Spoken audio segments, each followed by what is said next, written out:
So the durability code's out now, and it's very, very exciting. It's one of the coolest programs personally that I've seen. It's one of the coolest projects that I've been a part of. So I was just curious if you can go into just your general thought process behind what you were trying to do with the durability code, because there's different parts of it, right? And it's progressed over multiple months. So where did you want to start people, and where did you want people to kind of end up at the end?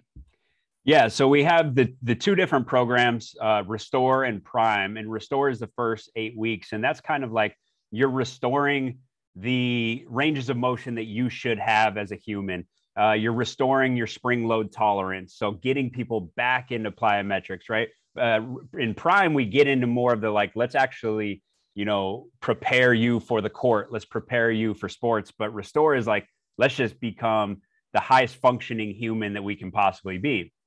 And so the idea is like durability. Let's look at this from a long-term standpoint. It's not just like go hard, jump as high as possible, right? Mm-hmm. But on the other side of the spectrum, people go a little bit too soft, I think. And a lot of corrective systems do get results. You see a lot of testimonials coming out, but it's because they removed the stress.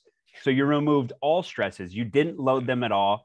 And like you got them down just doing breathing drills for an hour. And it's like, yeah, you're going to feel better because you removed the toxic stuff that was killing you in the first place. But that doesn't help you long term. And so I wanted durability code to be a very good mix of that, where we have our correctives and we have our breathing and we focus on mobility, but we're still going to gradually load you. It is still overall just a good strength and conditioning program. And then for me, one of the biggest things is being very gradual with how we introduce people to plyometrics, because I think plyometrics is kind of something where people think it's just for jumping high. But I think it's one of the most potent stimulus that we can introduce to our body in terms of resilience on the court. Injuries happen fast. Even if you're a dad and you're out there playing with your kid, you're changing directions, you're running. These are plyometric contacts. So it makes sense to start at the lowest level and just, as long as you're pain free, gradually ramp it up. As we age, especially, the funny thing is we actually keep strength pretty late, but the spring goes quick. So like a guy, you'll max out. I think the average bench press max is like 34 years old. A squat is like into the 30s. Olympic lifting, though, when you start to get a little bit faster, it's now like 26 years old is when people typically max out. Jumping, we're talking about 18 to 24. And so like the quicker it is, the more elastic it is, the earlier in life we're peaking. And then the quicker we start to lose these qualities. So instead of just attacking it from like, I think what most people do is like, as I age, I just got to stay strong. And I think that's a step in the right direction for sure. But I think that the big thing is keeping that spring. And people think of plyometrics as like this really intense thing. It doesn't have to be, right? People think it's got to be a depth jump. Well, no, I could literally assist myself with 50% of my body weight with bands and then do little hops side to side. And like you see in the durability code, we do like metronome progressions where we then progress you by time. So it's a jump and a quick stick, jump and quick stick, more of a muscle-based strategy because we have longer time to sink down into our joints. But then each session, it goes a little bit faster. And then once you get up to like 120 beats per minute, now you're actually bouncing. And you got a 30, 40-year-old guy who thought that they would never be back into bouncy movements. And all of a sudden they're pain-free for 40 straight seconds doing multi-directional low-level hops. And that's a step in the right direction. And then we just gradually keep progressing you on the plyometrics. And then we look at it from an ankle dominant standpoint. So we do ankle dominant plyos, more of your pogo type work, knee dominant plyos, which this is one area that a lot of people don't do. When they do extensive plyos, they do jump rope, and that's very ankle dominant, but they never get into the knees and get into the hips. Yeah. And so we do a lot. We do ankle dominant plyos, knee dominant plyos, hip dominant plyos, and then we do multi-directional, and then we transfer over to one leg eventually. And like you saw, the progressions are so gradual where you could be holding bands, or you could be holding onto a chair, starting on two legs, and then going into a split stance, and then going into like a kickstand where the back leg is just there for balance, and then going into single leg, and then going into bigger hops. And so I think that kind of what's been available to us in the past has not been massively scalable for plyometrics. I did all these jump programs as a kid, and it was all straight to depth jumps. And it's like, I get so many people that email me and they're like, hey, I want to do your vertical jump program, but every time that I've done plyometrics in the past, I've gotten injuries, overuse injuries, Achilles tendinopathy, shin splints, patellofemoral pain, jumper's knee. So it's like, you have to scale back. And we do this with strength training. We know you're not going to go max out, right? Like off the bat, we actually do extensive strength training. We do sets of 15 reps, right? When you first get in the gym, that is extensive. That's higher volume, lower intensity. It's just we don't apply the same thing to plyometrics for whatever reason. And so that's kind of the idea around how we progress the plyometrics. And then the final piece there is the stuff that you brought to the table. And I think that's been a game changer. A lot of our clients are getting great results just off the mobility stuff of getting away from just traditional static stretching and doing more of the stuff that you're bringing to the table with, like, let's make strength training into your mobility work, right? Like let's put you in different constraints on a split squat to open up different parts of your hips.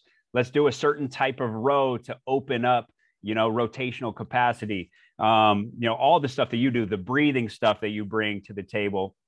I think that's been a huge part of it for a lot of our athletes, because my population, higher level athletes, it's always go, go, go. So when you're exercising, it's jumping, it's sprinting, it's basketball, it's like propulsive, it's like internally rotate to put force into the ground, and it's never the opposite side of things. And that's what kind of drew me to your work in the first place. Is I was actually training for my 66-inch hurdle jump. I was trying to break my record, and every day that's all I was doing was just jumping. I would add in some sprints, and then I would play basketball. And then on top of that, I'm running multiple businesses and I'm having caffeine throughout the day. So I'm like sympathetic driven. Yeah. And then all of my exercises go, go, go, nothing else. And, eventually your joints adapt to that. And so there's going to be the forward tipped pelvis and the internal rotation. And that's fine at age 18 or 22 or 24. But at 32, it kind of like catches up with you and hinders not that I was injured, but my ability to like recover quickly and feel really, really good.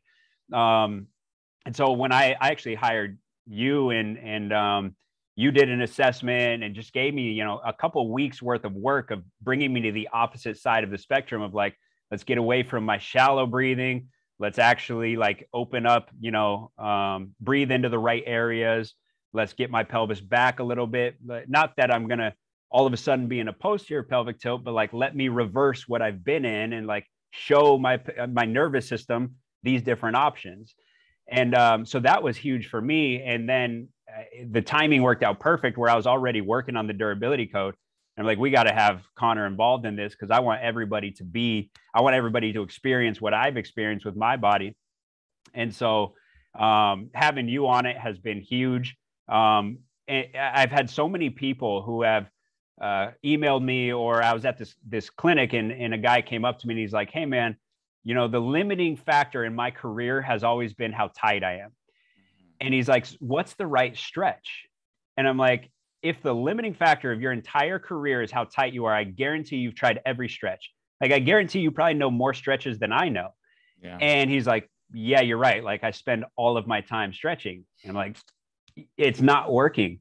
Right. And not that it's always a bad thing. I think it could work for some people. And we incorporate some forms of stretching in the durability code. But if consistently you're still tight and locked up and you keep stretching, then A, it's not going to do anything for you. So it's a waste of time. But B, you're probably actually making the problem worse. And that's kind of some stuff that I got from you, and the stuff that you incorporate in the durability code is like, let's get you in a better position. Let's allow your joints to move better. And that the muscles are just a slave to that joint position. And now your muscles get into a better resting tension. And then all of a sudden you don't feel tight. So that's kind of like the overall idea of durability code is like, let's unlock the ranges of motion that you need. Let's train full range of motion. Let's get strong in all of these ranges. And then let's kind of integrate it all and let's bring it over into plyometrics and gradually work you into agility and then into the Restore Prime is when we start to get into more of the like really intense stuff. And we do more of the like high box drops and that kind of stuff to really take you from like, okay, you're a healthy human. Now let's prepare you for something like basketball. For sure, man. I think, and this might sound like hyperbole, but I really don't mean it that way. Like, I think this is the best progressed program I've ever seen, because Appreciate that. there's so many different, like, I remember you telling me, we were sitting down talking about, you're like, I want a high level, high school, college athlete should be able to do this. And also grandma should be able to do this, because all these different videos, you have like 4 different progressions within one video. Yeah. And it's so easy to just plug and play. You can go, okay, that's too much for me. I can go to this one. And then I can go to level 2, then level 3, then level 4. And there's enough time within the program to allow for that to happen. Yes. And I really do think that a massively important part of this is you're getting both of these things, because if you're an athlete, we talked a lot about, bringing your pelvis back, breathing into the right areas. Like, that stuff is all really, really important. But there's a difference between athletic movement and the movement that's like similar to walking, So when it comes to things like athletic movement, force production that happens very quickly, like your body doesn't have enough time to get what I refer to a lot as like relative motion. So like that's segments of your hip moving within, like you'd imagine like your pelvis rotating within itself, like one bone moves, the other bone moves according to that. But when you are an athlete, you're going to move primarily through orientation, which is your whole pelvis orienting as a unit. There's nothing happening within your pelvis. It's just dumping forward or backward as a unit from side to side. And that's really good. Like, that's really advantageous to producing a lot of force really quickly. What's cool is that we have both of those things in there. And primarily, like, what's the goal? The goal is to produce a lot of force and do it quickly, be a better athlete. Well, if you're only doing, cross connect glute bridges and 90-90 hip lifts, that's not going to help you very much, but it's going to be just enough to help give you that variability that you need so you can keep progressing. And I think that's the missing piece for a lot of things. Like, you don't have to sit there and breathe for forever. And then, I think that's a big misconception people have, is they think they need to back off and do a lot of this stuff and then come back and slowly reintroduce it. With some people, that's the case. But if you just have a couple of minor things, then you don't need to completely get rid of what, quote unquote, the problem is. Maybe you just need to educate your body to move a little bit differently and open up movement options, for lack of a better term.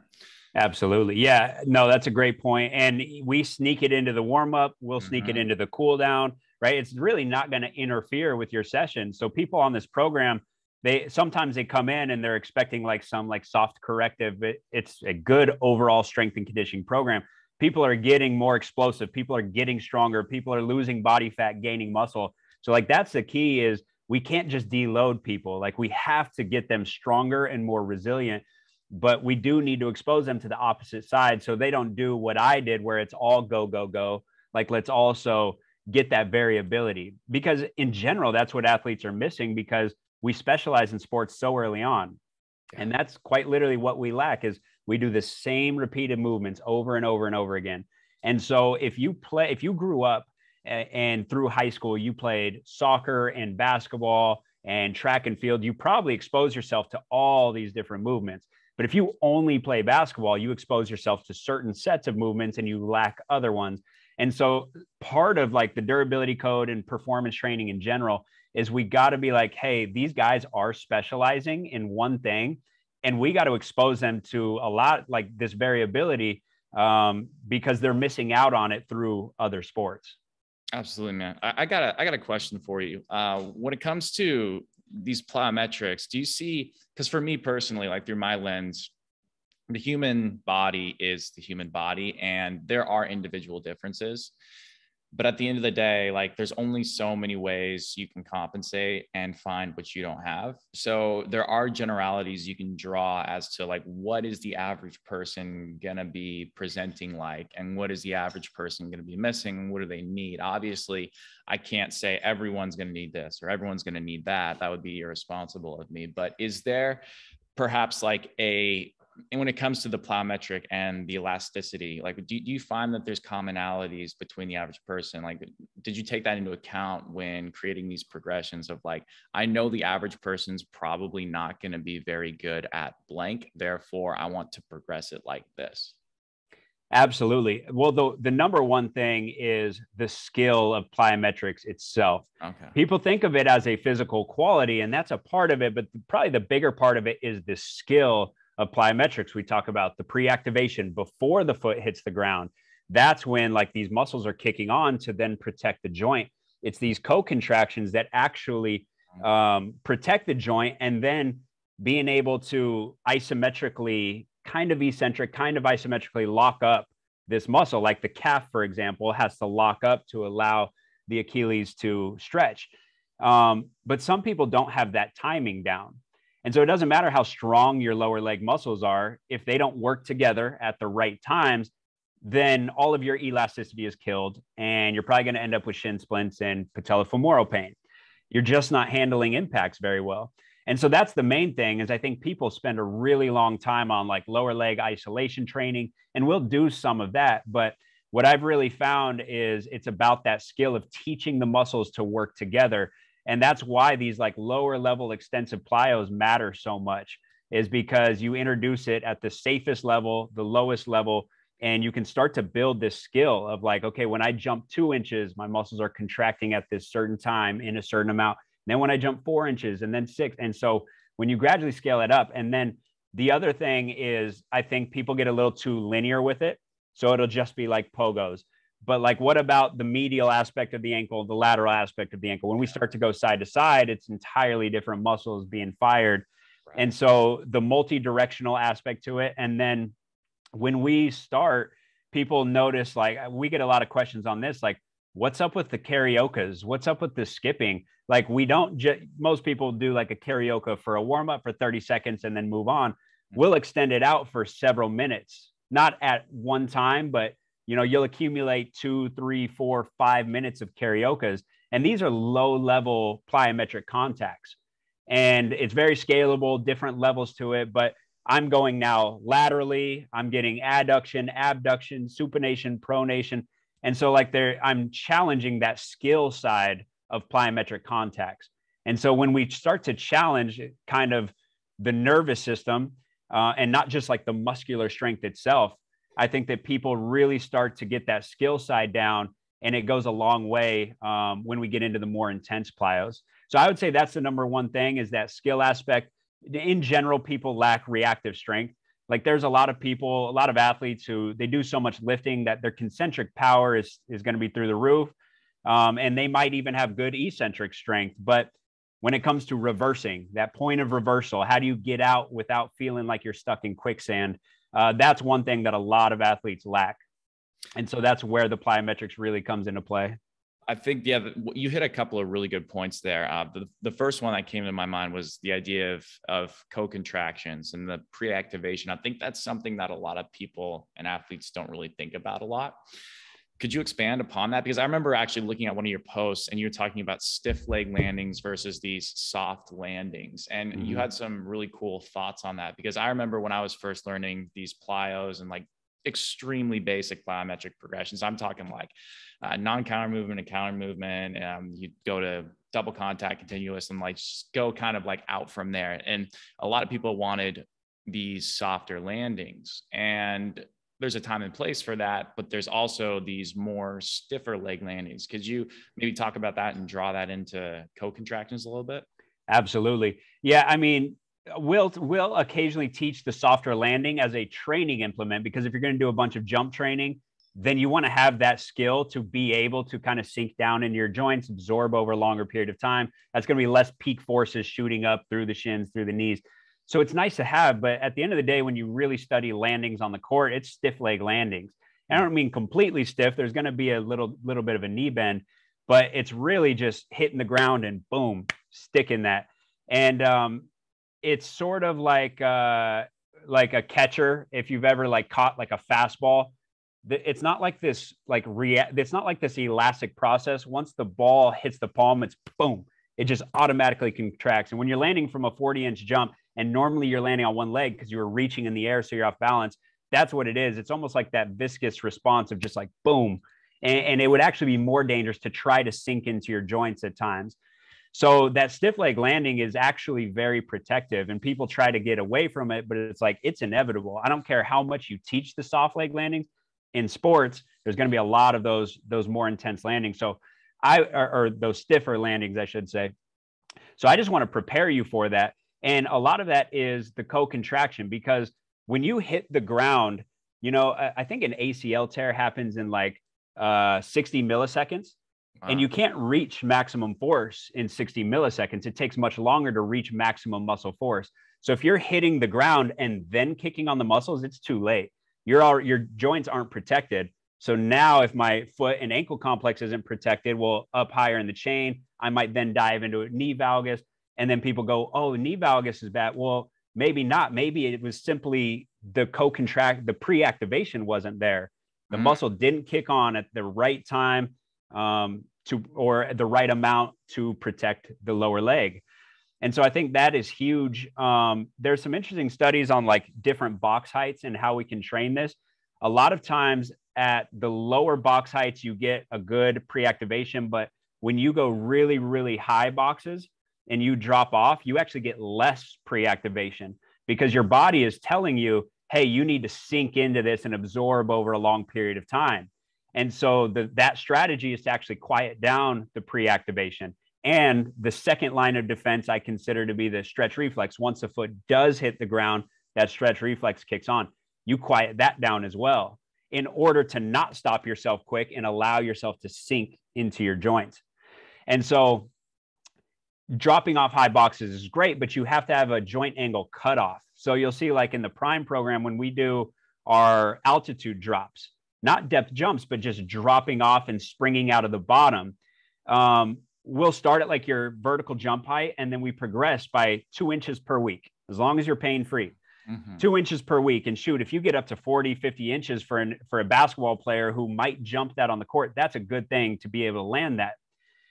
And it's progressed by how it looks, how it feels, but also you have to film yourself from the side and make sure that you're not sinking lower than a 90-degree knee angle. Because if you can't stop yourself in less than that 90-degree knee angle, then we know that you're actually turning down the pre-activation. You're desensitizing the stretch reflex. We want those things to actually kick up. So there is a point where people go to too high of a box and sink too deep into their joints, and you're actually kind of you're going against the very thing that we're trying to train. So yeah, I think playing around with different stuff, and again, it goes back to the skill. It goes back to like, how do I challenge this stuff? And you probably saw the post the other day I did where I had 4 different boxes. I had a small bumper plate, a medium bumper plate, a medium box height, and a high box. And I just freestyled on one leg, get on the high, get on the low, get on the medium. And now I'm dropping every rep from a different drop height. And so now my nervous system is exposed to this chaotic environment, or we should say variability. And now I have to learn how to kick on those muscles at the right time. I'm falling from a higher box, so I have a different timing. I'm falling from a lower bumper plate, I have a different timing. I have a different amount of stiffness, because people think like more stiffness is always good. Not always. If I'm coming off that low bumper plate and I have maximal stiffness, now I have no spring. Now I have nothing in the Achilles. So there would be like, I do want to turn it down a little bit. Like I want enough for protection upon ground contact, but not enough so that I have a really stiff heel. I still want that heel to be able to lower to spring back up. And so it's so complex that it's nothing that we could ever teach with words, right? The only way to go is that constraints-led approach of like, let me throw some crazy different stuff at you and just challenge the skill aspect of plyometrics. And that's where you really develop the ability to co-contract. Got it. No, that's very well said. One thing I've been paying attention to, just like when I watch basketball or whatever, it's my favorite sport to watch. So I'm usually watching how this manifests itself within that. I think you made a really good point about how these jumps are preparing you for the next jump or the next spring or the next cut or the next whatever. If you watch athletes jump, very rarely do they just jump and then land and do nothing. A lot of the times they jump, land, and very quickly after that, they're doing something else. So I think it's really important to have that ability to respond and move multidirectionally as necessary. My buddy made that point to me, and I just can't unsee it after watching, but so many plyometric progressions are just jump, land, and then maybe jump in the same direction or jump and do nothing. And it's just like, yeah, but if you look at how we actually move in real sports, that's not oftentimes how it goes. You know what I mean? Absolutely. And actually, like when I started, I used to do those traditional drills of like jump and then stick that landing and hold. And then I found out, oh, you're actually sticking in entirely different positions. So you're not even training the right joint angles and even like the relevant muscles, because when you spring out, and when I say spring out, I don't mean like maximally jump, but if I'm landing from a high box and I just let myself kind of naturally spring back up, and I might end up jumping a couple inches, the positions that you're in is like more ball of the foot, your center of mass is a little bit more forward. If I told you to stick in that position, you wouldn't be able to, because you would fall forward. So when I tell somebody to stick, they have to stick back on their heels. They have to get into a huge hip hinge. And so it looks like kind of like a deadlift position that they're sticking in, because the coach is saying, hey, you got to be balanced. And so to not fall over, they actually adopt an entirely different strategy. So then people are using that as their plyometric progression, is like, okay, let's do this, and then let's get you into more of like a depth jump. But you actually never train the position of landing in a depth jump, because that was more ball of the foot. The knee would be beyond the toe a little bit, forward shin. So entirely different positions as soon as you tell somebody to stick a landing. Interesting. So then how much do you coach up the landings then in particular? Do you kind of like let that self-organize, or are you kind of thinking like, okay, this is going to be variable depending on the position, so how much do I set? Yeah, that's the hard part with online. In person, I can just have you do it and like, let me not mess you up with words. Yeah. And then I can step in and be like, okay, this is what we need to fix. Online, I just have to give all the coaching cues and then just hope that you find one that sticks, right? Because, that's just the nature of online training. But yeah, I'm trying not to overcoach as much as possible. I think there's so much overcoaching with jumping and landing. And I really, the more I do this stuff, the more I have faith in the human body that you actually are finding probably the best solution. Not always the case, but normally you're finding the better solution than what my conscious brain can come up with. So I kind of, over time, I devalue my conscious thoughts, and I increase the stock of just like what you naturally do. Yeah. That being said, some people, they're landing in bad positions, and you hear about their symptoms and they're like, yeah, my knee hurts. And it's like, okay, now let's actually make a change. Landing in excessive knee valgus, like the knees going in is normal, and it depends on when they're going in, what amount, completely normal. And in fact, most of the best dunkers that I've had, probably 9 out of 10 of them, when they do a depth jump or a drop jump or even a standing vertical, their knees go way in. And so I'm not going to coach that out of them. I've tried, and it decreases their performance significantly. Yeah. Like I can get them to drop down and just push the knees out. And I kind of feel like it would be less stress and probably a safer position, but it drains them of all their performance. And then what you realize is their innate ability to jump always wins either way. So on the court, they're still going to go back to that strategy. I don't care how much I repped out, drive the knees out. When they're on the court and it's like time to go dunk or time to get a rebound, they're always going to go back to what works, and that's knees in. And now they're not prepared, because in practice and in training, I was telling them you can't do that. And so now those certain structures are underprepared. So I really don't mess with that too much. There are some kids where they land, like when they're going down, that knee is in a high valgus position. And so you're hitting peak braking force in that valgus position. And that's a little bit more dangerous in my opinion. Whereas a lot of these pro dunkers, they're going down and they hit peak braking force with the knee above kind of the shoelaces.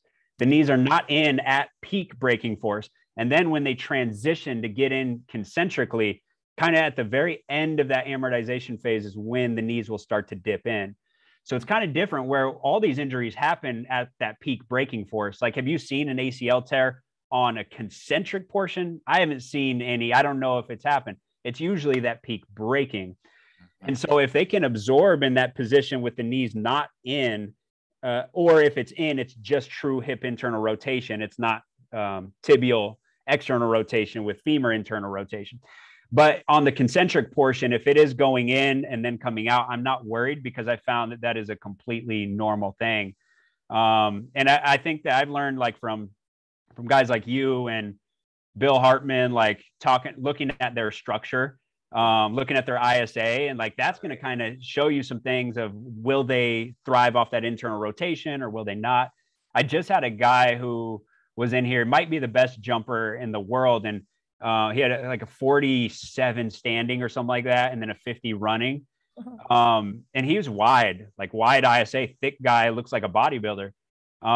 And he doesn't internally rotate. So again, I say 9 out of 10 of these good jumpers will come knees in at some point, and he drops down and it's just like knees out. And then they do come in a little bit, but they don't come in like, there's no valgus. But I think that comes down to his structure, and that structure is rare to see in jumping. Normally we see like these narrow ISAs, and that's where I think you see more of these like knees in. But yeah, to answer your question, I think I want to be as hands-off as possible, as long as they're pain-free, and just put them in different situations, because I think people will test somebody and they'll be below a 2 RSI, like really bad reactive strength. And then they'll put them into like an intense drop jump or a bound. And it's like that's 7-8 times your body weight in force per leg on a bound. And they had below a 2 RSI. They cannot handle that. So it's not coaching, it's exercise selection. It's like, if you take them out of their current reactive strength abilities, they have to find a compensation to get the job done. And so it wasn't you stepping in and using words to coach positions. It was just getting you to go back to, oh, you're below a 2 RSI. We got to go back to multi-directional pogos. We got to go back to assisted jumps and gradually progress you. And I think any issues that they had would take care of themselves if you just chose the right exercise or the right starting point for them. Okay. Now we're getting into some interesting stuff. So you mentioned RSI, I've been curious, and I'm sure other people are now that we're getting into this discussion, like what performance assessments, and I know this is a very broad topic, so it's kind of hard to like get every little detail, but what performance assessments are you going to get which are you going to use generally with a lot of these athletes that come see you? Because you work with a lot of high level athletes, and I think it's really interesting.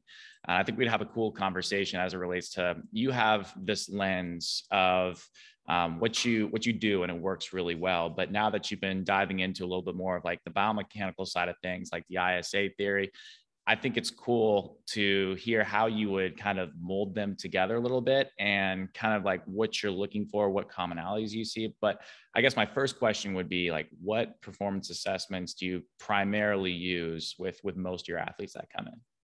Yeah, I mean, it'll change depending on the goal. If you have a wildly different goal, I'm not going to do the same exact assessment. So it does change. But one thing I'll always do is RSI testing, mostly because that is going to help me determine your starting point for plyometrics. So like if you're, below a 2, or even like, for a pro dunker or a professional basketball player below a 2.5, I'm considering you pretty poor, especially below 2. And so there's 2 things that I can take from that. One, plyometrics is going to work wonders for you because there's just so much room for growth in your reactive strength. But 2, you're at a significantly higher risk of getting injured during plyometrics if we just start you at any point. And so if you're below a 2, I know that I got to, be pretty cautious. The other thing is, if you're below a 2, it's somewhat safe to assume that there might actually be just a pure muscular strength limitation, particularly in the lower leg. So if you're below a 2, you got to start to question, like, what's going on here? Is it really just the skill of plyometrics where they're not using the co-contraction at the right times? Or is there a physical limitation? Now we can dive deeper into like, let's check your soleus strength, right? Let's see your soleus strength on a seated calf raise. Let's look at your anterior tibialis strength. Let's look at kind of medial lateral ankle. Let's look at stability. Is there ankle instability that's forcing you to have more of a sloppy ground contact and not be able to pop off quick enough? And so then we can dive down into that rabbit hole. Normally, I'm not going to take the time to assess your soleus strength or your anterior tibialis strength. I don't have the time to do all that. And I don't need to. If you're like above a 2.5 or you're a 3.0 on the RSI, you know, I don't need to dive into that and you're pain free. But if you're below a 2, it's like, let's check that stuff, because oftentimes there is a limiting factor. And it's like, you just don't have the raw soleus strength to be able to decelerate. And so now I can not start with plyometrics. I could start with more isolated work, and then we can integrate it. And one way to integrate it is like these multi-directional like locomotion circuits that we do in the durability code. That's kind of how you can start to integrate it at the lowest level, isolate, integrate, and then bring it into like real plyometrics. Or another way that we can like integrate it based on that assessment, finding out they have a low RSI, is after our isolation phase, we can get into like doing hills where it's a fast march or a slow jog up. I'm getting a ton of like soleus going up, ball of the foot, everything's forward. And then coming down, I'm getting more of a heel strike. Now I'm getting the front side. I'm getting the anterior tibialis. I'm getting some stress on the front of the knee. And then I can go like curvilinear. I can go across the hill. And that's going to get the peroneals on that down leg. That's going to get the inverters on the high leg. Mm-hmm. And then I turn the corner and come the other way. And so you just trained every lower leg muscle, every foot muscle, ankle muscle that you have. Just by doing, you know, 30 minutes of like low level jogging on a hill. And so that's one way to kind of like, okay, isolate and then integrate it all together. And now let's get in at the lowest level of plyos. And I found that kind of that model is the safest way to get people into plyometrics who aren't already good. Now, if you're a 3.0, that's really good on an RSI. And I probably don't need to waste as much time with that.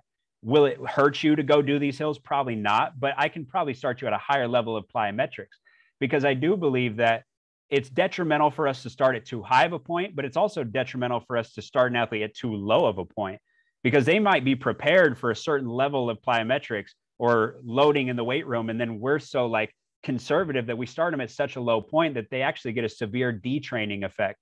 And now they're not as resilient as they should be on the court. And so it goes back to kind of acute to workload ratio. Like actually calculate that out. If you calculate their chronic, which I use their previous 3 weeks, and I'll normally just use like an RPE scale of 1 to 10, and then multiply that number. So you're an 8, multiply that by 60 minutes, however long you did it. That gives you your points for the day, and then you average it out over the week. And then you average that out over 3 weeks, and that gives you your chronic, basically what you're prepared to do. And then your acute is what we're going to do this week. Mm-hmm. And if you divide that and you go, okay, my acute to chronic ratio is 0.6. That means it's 60% of what you were able to do, what you're prepared to do. That's severe detraining. The research shows we want to be between 0.8 and 1.3. So that's 80% of what I was prepared to do, up to 130% of what I was prepared to do. So if I get you in and I start you at too high of a level, and we calculate out your acute to chronic workload ratio, and it's 1.8, that's 180% of what you're capable of. That's too big of a workload spike. There's probably an Achilles tendinopathy coming. There's probably some sort of overuse injury coming. And the funny thing, I just read a study on Achilles tendinopathy. 80% of cases can be linked back to a previous spike in workload. So like it's a pretty good relationship there. When we spike that workload beyond what we're capable of doing, there's a very good chance that we're going to get an injury. But back to my point, if I start somebody with a 3.0 RSI at such a low level, I took you below 80% of what you were capable of. And the research shows that I am detraining you. So that is a big one for me. Probably the biggest part of the assessment is acute to chronic workload. And that's just the question that nobody asks, is like, what have you been doing? Like when they start with you, it's like, well, what's your goals? No, what have you been doing leading up to this? Because a lot of times it's like, yeah, I'm this elite athlete, and we assume that they're so ready for intense stuff, but they're like, well, I took the last 2 weeks off. Well, that's going to change our starting point. And so knowing that and being able to estimate their chronic, and then being able to test their acute, and just make sure that we're between that 0.8 and 1.3. I think that's the biggest part of the assessment right there. But back to the details of the assessment, RSI, and a lot of these pro dunkers and like point guards or really bouncy players will get 3. I've seen 3.5s. I've seen 4.0s. You do have to be careful, because when you've done an RSI test enough, you learn how to cheat it. I'll take me, for example. my physical qualities allowed for me to have like a 3.3, which is really good. But I do it so much that I found, I can actually sacrifice some of the jump height and actually just get off the ground quicker. And I took myself to a 4.2. So we're talking like beyond Olympic level world class, but it's really just because I learned how to cheat it a little bit. And so you do got to be cautious with that. The ground contact side of the spectrum matters way more than the actual jump height side of the spectrum. The jump height's hard to change, but I can always just get off the ground faster. So the best strategy is just to get off the ground fast, but still get almost as high as possible. So like, I'm just going to sacrifice 2 or 3 inches, but get off the ground quicker.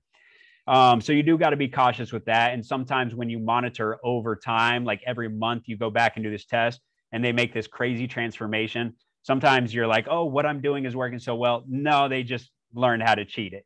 But yeah, RSI is a test that I'll do. DSI is a test that I'll do. This is kind of an old school test that I don't know who came up with it, but it's like the early like Russian literature, I think, is where I first found it. And it's basically an isometric mid-thigh pull on a force plate. Yeah. And you find just what is their maximum force producing capabilities with no time constraints. So you have all the time in the world to produce this force. Typically your weight room guys, your stronger guys, maybe your wide ISA guys will be really high here. They'll produce a lot of force as long as there's no time constraints. Then I put you on a force plate and we do a counter movement jump. And then you compare the peak force of the counter movement jump to the isometric mid-thigh pull. And that gives you a ratio. And so I know like if you're above a like 0.8, that means you're producing over 80% of your maximal force in the vertical jump. So with time constraints, you can recruit a lot of that force output. And so you're better at the higher velocity, but you might struggle more with the lower velocity. You probably have more room for improvement in the weight room. Whereas on the opposite side of the spectrum, a lot of the really strong guys, they produce so much force in the isometric mid-thigh pull, but they can't recruit that in a short time period in the counter movement jump. So it's like 0.5, 0.6. Well, we don't need to keep raising your potential, your max strength window. We just got to get you to recruit more of that. So it's like rate of force development, plyometrics, fast lifting, that kind of stuff is going to give you more potential there. So that's kind of one test that I normally do. It's not very invasive. Like I always hated doing 1 rep max test, especially because it's like, you just came to the gym. I don't even know about you. Should I be loading? And colleges still do it like day 1, load up maximum. And I think so many little injuries can come from that. And so it's like an isometric mid-thigh pull is a good way to test your max strength capabilities without, I've never seen anybody get injured on an isometric mid-thigh pull. So it's lower risk, but we can still see what are your general force output capabilities. Gotcha. Okay. That sounds complex, but it is ultimately quite simple. Right. So that's another one. And then I'll do like typical range of motion tests. I've never been able to find a goal of like what a jumper should be or a NBA player should be, because I'll look at your typical standards of like, you want your 45-degree external rotation, and what is it internal, like maybe 40 or happen. I've never seen I don't think I've ever seen a 40. Like it doesn't happen in these guys. And a lot of them, man, it's like it's zero internal rotation. The guy I was talking about the other day, he had 45 external and 0 internal. We're talking about one of the best jumpers that I've seen. So I think, from an injury reduction standpoint, if they have symptoms, it's like, okay, that's something we can look at and like, let's unlock some different ranges. Or if you don't move well in the court, some people are really explosive, but they can't move well and they can't get low. Well, okay, let's unlock some ranges of motion. But from like a pure jump height and sprinting standpoint, I've never found any correlation between range of motion and performance. Same thing, active straight leg raise. Like they're normally not getting to that 70-degree if they're really strict with a straight leg, keeping the other leg down. Like most people just fling it back and cheat and get 90.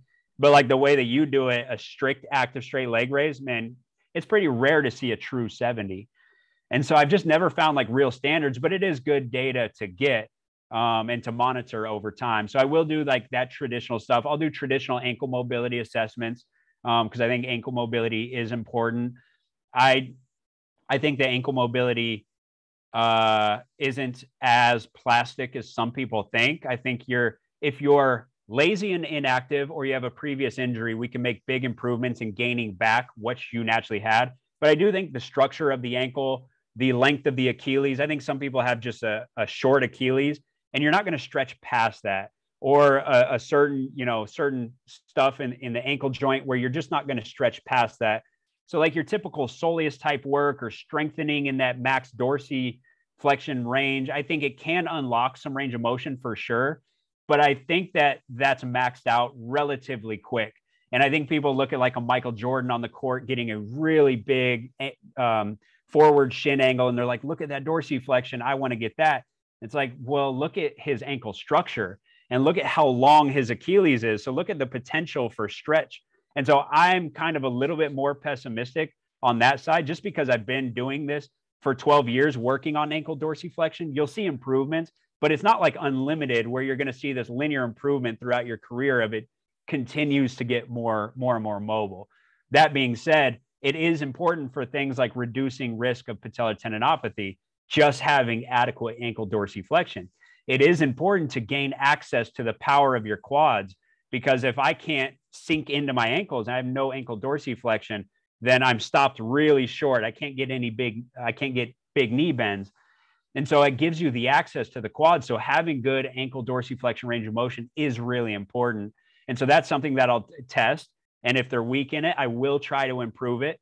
Some of the stuff we do in the durability code that you gave us, I think works really well, along with just kind of end range strengthening, isometrics at end range, that kind of stuff, instead of just standard ankle mobility, drive the knee over the toe. I think that can make a difference, but I do think that people are a little bit too optimistic about like how much range they can build in the ankle. That's so true. Yeah. I think that's, sorry, go ahead. Go ahead. For people that do have the durability code and you're wondering, because it's really easy on those ankle dorsiflexion, like, knee over toe stuff.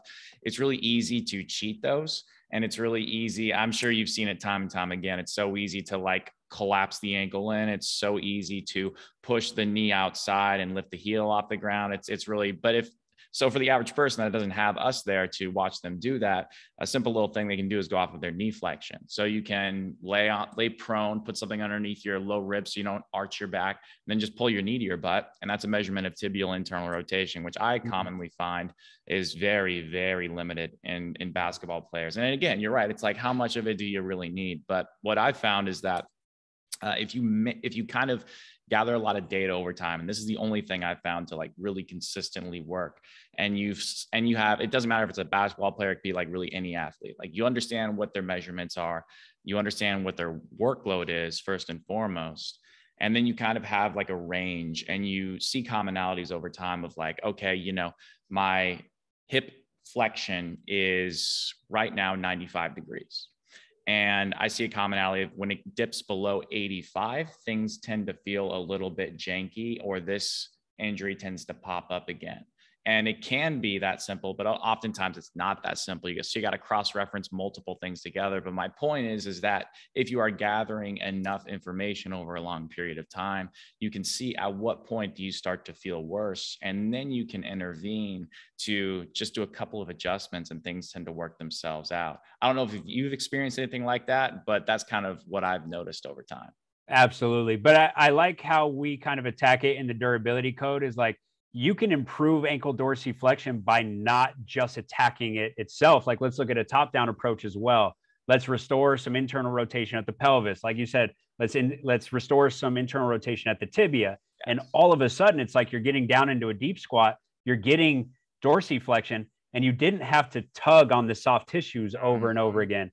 Because I think that's one thing, is like, if you're missing it from higher up in the chain, pelvis, or your femur is just too externally rotated, and you just go do these ankle dorsiflexion stretches, I think we all assume that it's low level, it's not going to do anything. What I found is that it can really flare up some plantar fasciitis. It can really flare up some Achilles tendinopathy, because you're just jamming end range over and over again, and you're pulling on these tissues that just aren't in the right orientation.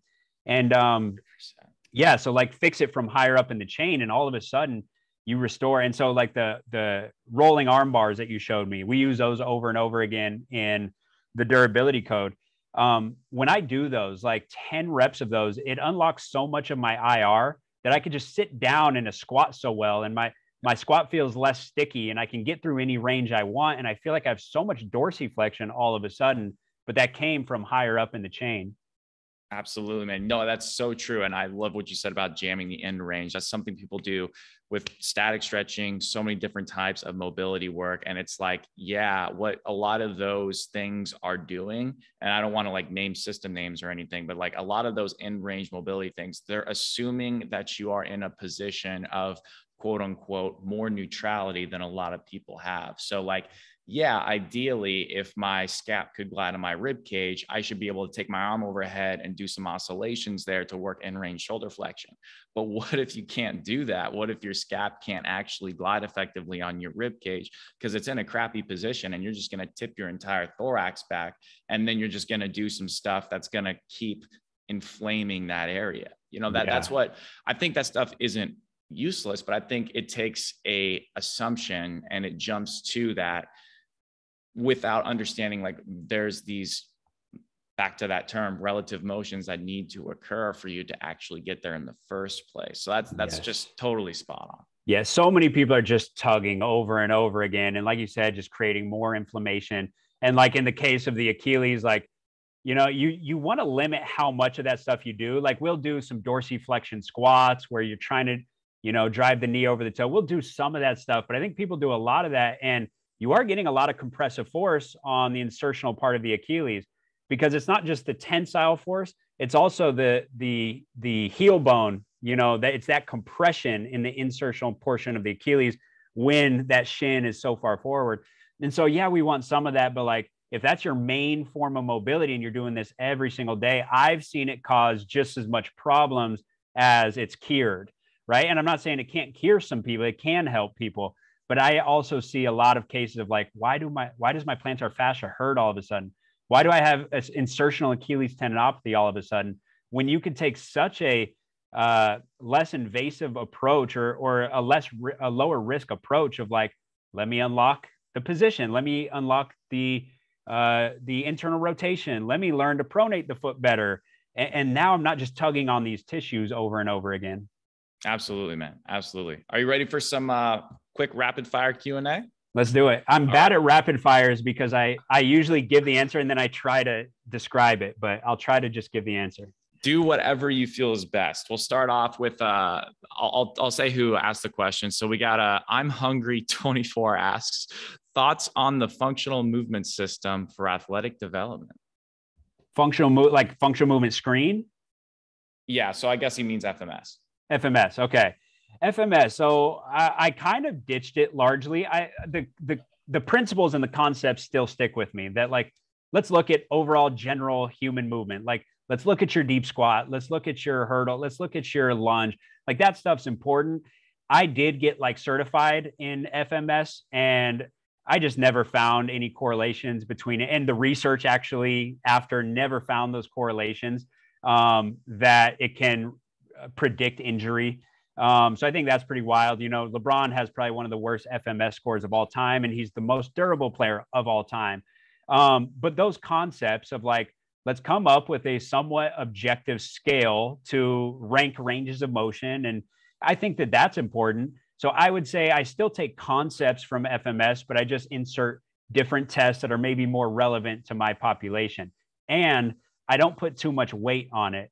So even if somebody scores bad, you know, my intuition matters way more than the test that I did. You know, you build this intuition over time in this eye test that at the end of the day is always still king. And yeah, you're going to have some biases that are going to get in the way. But when you got that eye test, you can't throw that out all because this score said that you were low, right? Your FMS is low, so we can't get you into any strength training and plyometrics. When my eye test is like, well, let me try to put you in a goblet squat with the heels elevated. All of a sudden you drop down and we find a trainable position. Mm-hmm. So like sometimes just like your coach's eye is really what matters at the end of the day. All these other assessments are just like a little extra. That's the extra 10, that's the extra 15% of the overall decisions that you're going to make for that athlete. I love it. I love it. Bob asks, how to program SAQ in competition phase. I guess he means speed, agility, quickness with that. Yeah. In competition. So like when they're in season. Yeah. So that's hard. Like for a basketball player, you always got to ask the question, what kind of minutes are you getting? What kind of player are you? Because we all say in season, they're in competition.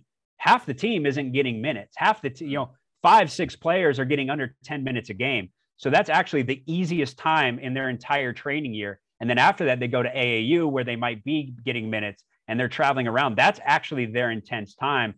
So A is like, let's find out, are you actually like getting as much as you possibly could be getting through the court? Sometimes for your superstar players, the answer is yes. Sometimes a guy gets pretty high minutes, but they're a 3-and-D guy and they don't get that much movement. And so they're never taking themselves to the next level off their movements on the court. Whereas a Kyrie Irving is going right just as much as he goes left. He's decelerating as much as he's accelerating. So he just got all of his agility. I don't need to do anything else. So your play style matters. Your minutes matter. Sometimes if you're not getting a lot of minutes, then let's sneak it into the warm-up. So kind of at the end of the warm-up, we can do different change of direction. We can do agility-based stuff. You can always do it in your skills training as well. It's good to do speed, agility, quickness with a ball in your hands, as long as you have an adequate amount of skill. If you give somebody who doesn't have good ball skills, speed and agility, the skill of handling the ball is the limiting factor. So nothing else, perceptual action stuff was not actually overloaded. Stretch shortening cycle was not overloaded because of the skill. So in that person, I would remove those things, do your speed and agility, and then do your ball handling, and then try to marry them together later. But yeah, I think for a player who's competing and they're getting a lot of it through their sport already, I think the warm up is the king. You microdose it. You don't need long sessions. You just microdose it here and there, 5 minutes a day in your warm up. I think that's going to be plenty. Same thing for plyometrics for those guys. You don't need to do a ton in season if they're already getting a lot of context on the court. What are they not getting? So some people are like right leg dominant, so they get more with the right. Well, let's sneak in 2 sets on your left and 1 set on your right of like a side-to-side single leg hop. So like microdose it, throw it at the end of the warm-up. I think that's a great way to do it. Perfect. I like that. Very nice. Very nice. Kevin asks, thought process behind the pogo hops. I think what he's referring to are the ones that you post about, the ones we were talking about earlier a little bit. Maybe expand upon like what you're trying to get out of that. Yeah, it just depends, because pogo hops, we could have so many different goals. I could go maximal pogo hops, and this is really, really intense, and we're going to go low repetition, or I can go these really low level pogo hops. But when I'm doing low level pogo hops, it's not me saying this is going to directly make you jump higher. It's not. It's probably just good spring load tolerance. Spring load tolerance in the tendon is entirely different. We cannot get that in the weight room. There's certain things we can build in the weight room. If we're trying to heal a tendon, then we need slow work. We need isometrics. We need to drive load through that tendon and get the collagen fibers to heal. But what that will never give you is actual spring load tolerance, because storing and releasing elastic energy happens very fast. And if it's too slow, then all of the energy dissipates. And so you don't get it in the actual return portion. And so that's only really going to come through plyometrics. Plyometrics consistently shows that you'll improve the hysteresis, so efficiency. You'll also improve the extensibility of the tendon. So that's the ability for the tendon to actually elongate under load. Where do injuries happen? Elongation under rapid loading. And so if we're trying to avoid something like a tendon rupture, plyometrics is king at the end of the day. You actually don't improve tendon extensibility at all through stretching. Static stretching does not, and even like, lowering a weight, we think of like eccentric lengthening being good for range of motion. Yes, but that's mostly the muscles, because the muscle is lengthening. And so the tendon is not lengthening at the same time. Whereas plyometrics, the ball of my foot hits the floor, so the heel is lowering. So on one point of the Achilles, I'm lengthening. But on the other point of the Achilles that's inserting into the calf is maximally shortening. So it's being stretched. And so that's the only way that we really get it to stretch to its maximum distance is these plyometrics. And so let's start that at the lowest level and let's gradually build up spring load tolerance. Let's build up the hysteresis. Let's build up the extensibility. And I think that goes towards overall tendon health later on when we get into the more intense stuff and your on-court work as well. Nice. And I assume that kind of feeds into this other question where it's the best methods for Achilles health. Yeah. So I think it's good to start with, it just depends where you're at. But like I said, sometimes that approach of isolate first, isolate and then integrate.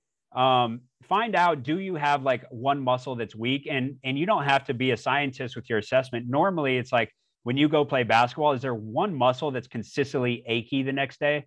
Like some people, that's the peroneals. The peroneals are just sore for like 2 straight days.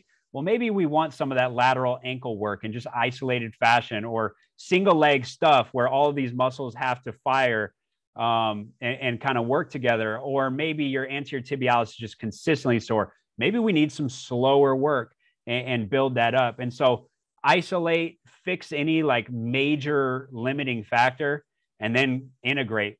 Like at the end of the day, I don't always like using the nature argument. I think it's a fallacy to always look at like, well, what about our ancestors or what about indigenous people? Yeah, man, honestly. So I hate that argument because we're living very different lives. We've adapted over thousands of years. We play different sports. We have different goals. So I don't always look at that argument, but never in history have we needed a strength exercise to be healthy, right? We've always needed walking, running, changing directions, maybe jumping, hanging from a tree. We've always needed that to keep joint health across millions of years, and never, 1,000 years ago were they like, oh, to keep a healthy Achilles, I have to hold this isometric. Now, I do think that it could be beneficial, but at the end of the day, we've never needed that to be healthy. So it's like, let's take care of the stuff that these people did, which is accumulate enough movement throughout the day and consistently load the tendons, right? Like it's kind of, this is a silly argument, but like the kangaroo is not snapping their Achilles, but it's because they go out and they use it every day. And I think with humans, like we'll go use it here and there. And then it's like, I'm going to take 2 weeks off. For 2 weeks, I'm just going to be lazy. I'm going to walk, or I'm going to burn calories to make my body composition right through riding a bike. Well, what did we not get? We didn't get any loading. Mm-hmm. Well, maybe I just want to look better. So I'm just going to get in the weight room and then finish with riding a bike. What did we not do? We did no spring load tolerance. Whereas the kangaroo every day, that's spring load tolerance. The indigenous person, our ancestors every day, spring. Your body's going to adapt, but you've got to give it that day in and day out. And so you're going to have your more intense days, but at the end of the day, you got to be walking, you got to be running, you got to be doing kind of natural human movements and getting some load on the Achilles long-term. But from a rehab standpoint, we got to take away the spring because that's probably what's flaring it up. And we got to do more of the isolated, slow isometrics, gradually work into more of the regular strength training, and then gradually work towards actual plyometrics. Definitely. So that's one more point. Sorry. Yeah, go ahead. I told you I'm terrible at speed rounds. One more point that I think people say rehab is training, training is rehab. And I'm like, I don't know. Like rehab, I'm obsessed with just like, let's get all these isometrics. Let's do this slow, heavy. And then training, it's like, that's now my assistance. That's my dessert. That's my 10, my 15%. But overall, I want kind of a little more springy context for my population.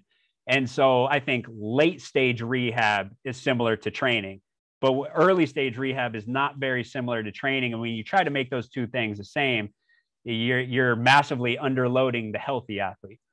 Yes. I get it. Like good training can be like quote unquote prehab, but the other, I understand what you're saying. The other way around, like, rehab is prehab. Like it doesn't work both ways. Right. Absolutely. Last one, and I'm not sure this is even a question, but Jay asks Lebron or Kobe. Oh, that's actually tough. Really? Yeah, that's hard for me. Oh, come on, man. Well, I have an emotional attachment to Kobe. That's for why. Sure. Yeah. Man, well, okay, greatness, LeBron. Mm-hmm. The durability, I think he just passed Kareem in all-time points, including playoffs. I mean, he's a better passer than Kobe. I mean, LeBron, you can make the argument that he's the GOAT. I still take Jordan. Yeah. But I think LeBron is probably number 2. And then I think Kobe's top 5. But I'm just so obsessed with Kobe, who he was as a player, right, the mental aspects that he brought to the game. So I'm probably a bigger fan of Kobe, but overall greatness, I'm probably going LeBron. Yeah, that's true. Who's more clutch? Kobe. You think so? The stats don't support that. People think that LeBron's not clutch, but when you look at like clutch buckets in the fourth quarter, he's like at the top. Yeah. So the stats don't support it, but I trust my eye a little more than the stats sometimes. So I'm going Kobe. And Kobe, it was so hard for him. Like Kobe was athletic, but he could never dominate off athleticism. Right. LeBron, it's like, I'm so big and so athletic that I can go in a straight line, and you have to double, triple team me. I'll probably still score, or I'm going to have a wide open player that I can kick to.